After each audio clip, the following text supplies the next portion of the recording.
Good afternoon, Sava here from Football Heritage TV. It is the day after the North London derby, and a few of the Arsenal fans, many Arsenal fans need to wind your necks in. Why can you not come out and admit you were wrong? So many. They pushed out the chest. They pumped it out unbelievably. It was going mad. Chest everywhere. Chest everywhere. Spurs are dreadful. Spurs have no chance of getting anything at Arsenal. Spurs are going to concede 3, 4, 5. It's going to be 5-2, 5-1, 5-0, 4-0, 3-0. If you come to the Emirates and play, if you come and play your football, we will open you up. We did it to PSV. We'll do the same to you. Your forward line doesn't scare us. James Maddison's not as good as Odegaard. None of your forwards are going to score in this game. Your defence is rubbish and we'll be able to get through them at will. We'll have all the ball. We'll have all the possession. We'll have all the attacks. I have heard it all in the last week. And it has all been unfounded, utter nonsense from ramblings of football fans, YouTubers, whatever, of people that don't seem to watch any football. It is staggering. Where do I start with this? Now, first of all, I'm going to start by saying Spurs fans aren't celebrating the points. Spurs fans are very, very happy because it's shown how many Arsenal fans are delusional. How many Arsenal fans went into this North London derby worse than ever? And it wasn't just saying, I think we're going to beat Spurs today. I think we're going to nick a 2-1 or 3-2 or whatever it may be. It was the words. We're going to be devastating. We're going to batter Tottenham. Yeah, we're going to give you a hammering. Your boys are going to get blown away. It was all of these hyperbolic statements from Arsenal fans that clearly haven't watched Tottenham Hotspur play. It was from YouTube content creators that I've seen over the last week, all saying, nah, don't give Tottenham any chance. Oh, if you play your football. Let's be brutally honest. You've not seen Spurs play.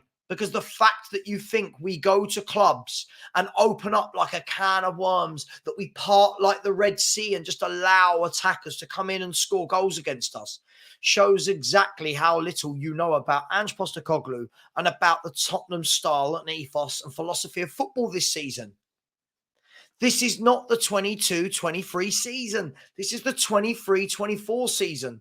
Stop talking about us like we are managed by Antonio Conte. Stop it. It's embarrassing. I've seen YouTubers be so rude to Spurs fans saying, oh, you say this every year. Look what happened last year. And when those YouTubers have just said back, hang on, we've not even said we're going to win.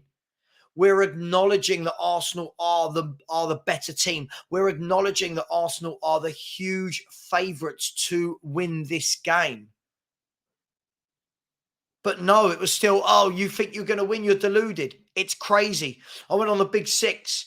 7,000 people were watching at once. Couldn't quite get to grips with what I was saying. Oh, you're delusional. Why? I only predicted a 2-2 draw. That's right. I predicted the correct score, but I'm delusional. Oh, you're delusional if you think you can go toe-to-toe with this Arsenal team. Okay, we're delusional. What happens in the game? The game ends 2-2. We have more possession at their ground. We have more clear-cut chances, more big chances, the exact same number of shots as Arsenal do. We score 2 clean goals, if you will, where we've actually created, whereas Arsenal have scored an own goal and a dodgy penalty. But those things can happen in football. But all of this, you're going to play us off the park, and it didn't quite materialise, did it? Then we go to after the game. All of the Arsenal fans that were coming into the Tottenham YouTube shows, into the comments section for the last week, all of a sudden, where were they? 1 or 2, to be fair, that came in and said, fair play, you've done this. 1 or 2 that came in and still couldn't quite say that they'd got it wrong and made a mistake. But the majority of them disappeared into the night. Where were they? All because they can't stand up and say, we were wrong. You were better than we thought. They can't say these things. We're a better team than these other clubs are giving us credit for. We're well drilled. We're well organised. And Postecoglou is working miracles. But no one wants to believe it because, you always lose at the Emirates. You can never do anything at the Emirates. Well, I think yesterday was a big statement. So Arsenal fans, and I know what, I'll get back in the comments, the ones that don't realise they have 2 of these, but realise they have 10 of these. And what I mean by that is they don't want to listen. They just want to type. Just, oh my God, Sava's saying something bad about Arsenal. Oh my God, what's this guy doing? He's saying mean things about my football club. I must type in and I know what I'm going to get. You've not won a trophy for 15 years. Sure, we know that. Nothing to do with yesterday. You've not won at the Emirates since 2010. Sure. Tick. We know that. Nothing to do with yesterday. Oh, your manager's only managed in Scotland and Japan and Australia. Tick. Right, we know that as well. But got the better hand of your manager yesterday, didn't he? Now, the crazy thing about this is I said before the game I make Arsenal massive favourites.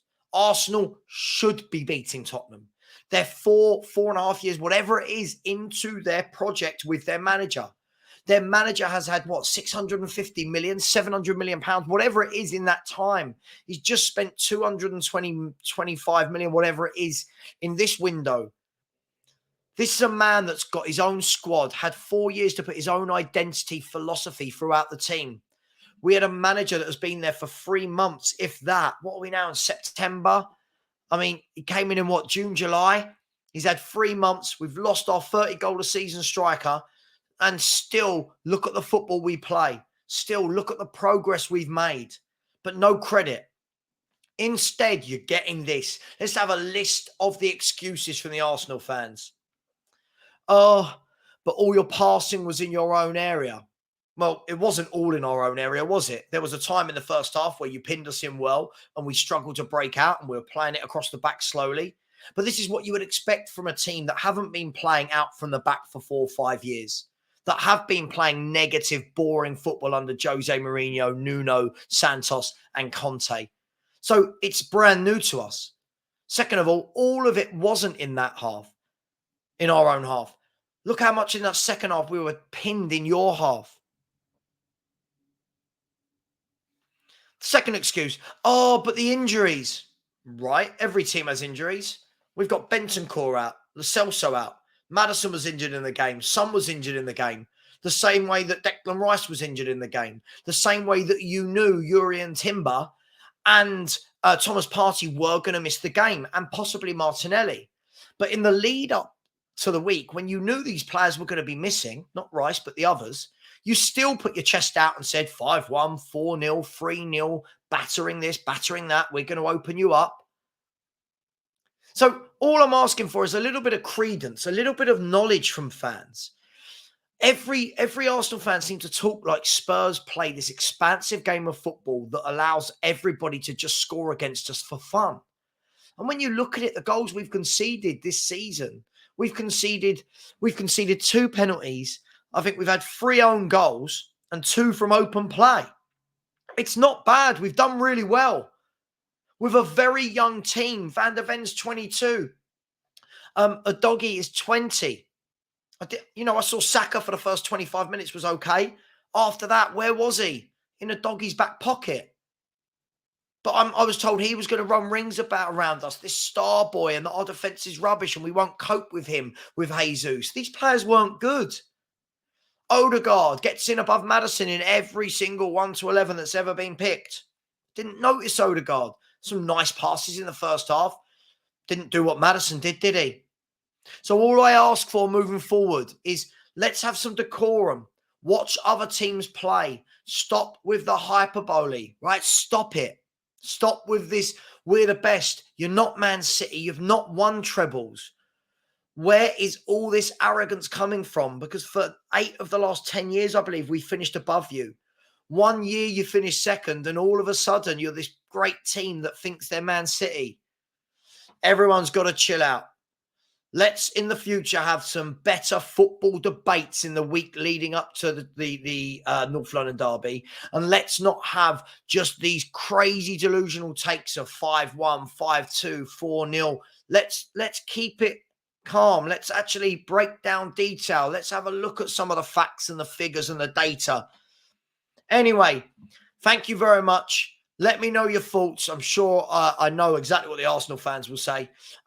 At the end of the day, I've got some exciting news coming out. So watch out for that this evening. Got some exciting news about Football Heritage TV. Please like, please subscribe, and thank you very much for all of your help. Thank you. Take care. Bye-bye.